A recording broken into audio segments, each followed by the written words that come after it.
गीता ने भूमि का एक प्लॉट ₹96,000 में खरीदा है। उसने उसका 2/5 भाग 6% हानि पर बेच दिया है।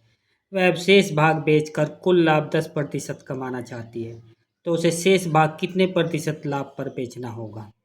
जब हमको यहाँ पर लाभ और हानि प्रतिशत में दिया गया है और प्रतिशत में ही हमको निकालना है, तो रुपये से हमको यहाँ पर कोई मतलब नहीं है। हम बिना रुपये के ही शेष भाग को कितने प्रतिशत लाभ पर बेचा है वो निकाल सकते हैं। तो 2/5 भाग बेचा है उसने 2/5 और बेचा है 6% हानि पर, तो इसका 6% निकालेंगे। गुणा 6% हटाया बटा में 100 किया। अब ये हानि है इसलिए इसको माइनस में लिखेंगे।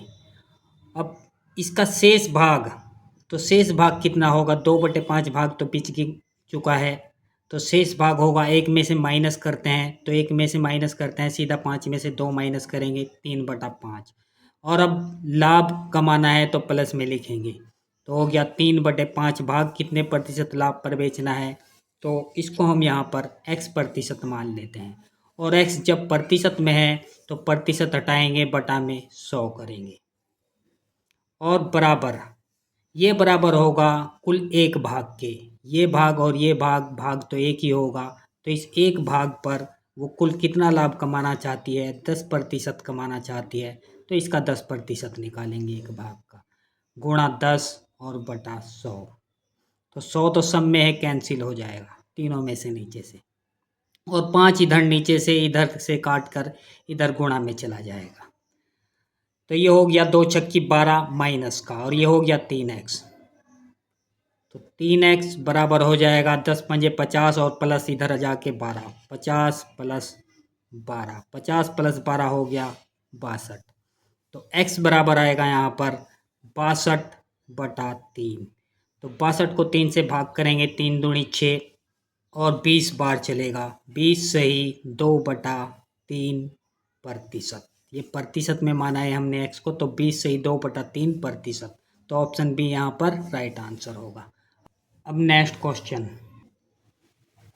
एक परीक्षा में ए को बी की अपेक्षा 25% अधिक अंक मिले, उसमें बी को सी की अपेक्षा 10% कम अंक मिले और सी को डी की अपेक्षा 25% अधिक अंक मिले।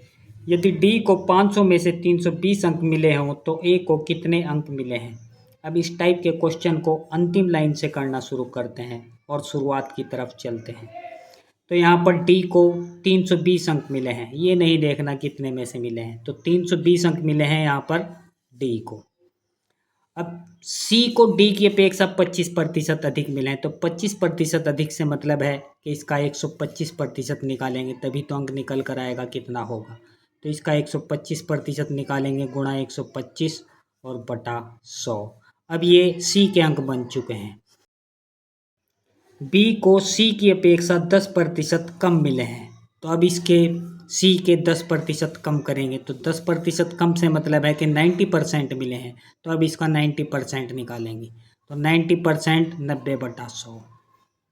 अब ए को बी की अपेक्षा, अब ये बी के अंक बन चुके हैं, तो अब ए को बी की अपेक्षा 25% अधिक मिले हैं, फिर इसके 25% अधिक करेंगे तो 125% निकालेंगे इसका, तो गुणा 125/100। अब ये ए के अंक बन चुके हैं, ए को कितने अंक मिले हैं, अब इसका कैलकुलेशन करना है। तो 25 से इसको काटा 5 बार, 25 से इसको काटा 4 बार, 25 से इसको काटा 5 बार, 25 से इसको काटा 4 बार, और 10 से इसको काटा 9 बार, 10 से इसको काटा 10 बार, और इस जीरो से ये जीरो गया। अब 4 चौक 16 और 16 दूनी 32, ये 2 आ गया, 2 पंजे 10, 10 नम 90 और 9 पंजे 45, आ गया 450। तो 450 ऑप्शन सी यहाँ पर राइट आंसर होगा। ए को 450 अंक मिले हैं।